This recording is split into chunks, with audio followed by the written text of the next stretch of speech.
সমাজে হাজারো ঝগড়া, ছোটখাটো মাসআলা নিয়ে পর্যন্ত মসজিদের ভিতরে আমরা ঝগড়ায় লিপ্ত।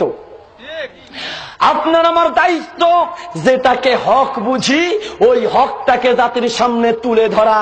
রাস্তা আলাইহিম বিমুসাইতির, দারোগাগিরি করার দায়িত্ব আল্লাহ কাউকে দেন নাই।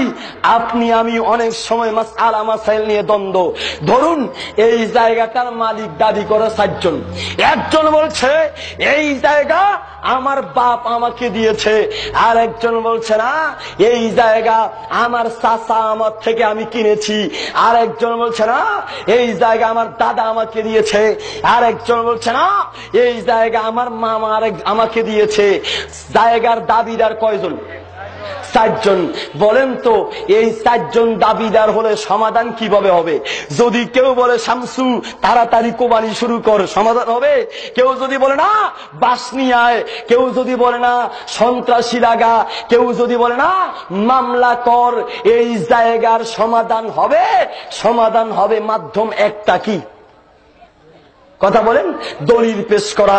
কেউ যদি বলে কোন বাহিনীর দরকার নাই, মারামারির দরকার নাই, এই জায়গার দলিল আমার কাছে আছে, দলিলটা নিয়ে এসে দেখালেই পরে সমস্ত সমস্যার সমাধান হবে।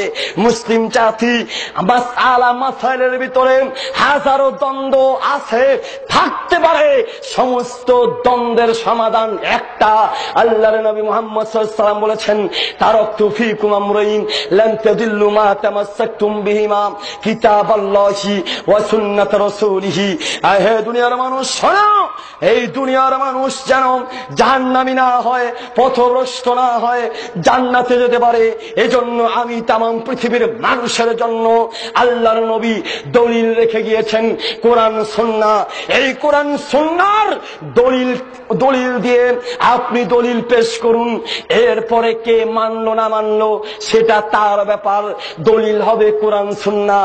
আমাদের সমাজে অনেকে দলিল দেয়, আপনি যে এই কাজটা করলেন, এই ওয়াজ করলেন, এই যে কাজটা করলেন, এটার দলিল কোথায়? কয় দলিল আছে 6 কিতাবের তলে লাল কিতাবে বলে এটা জায়েজ।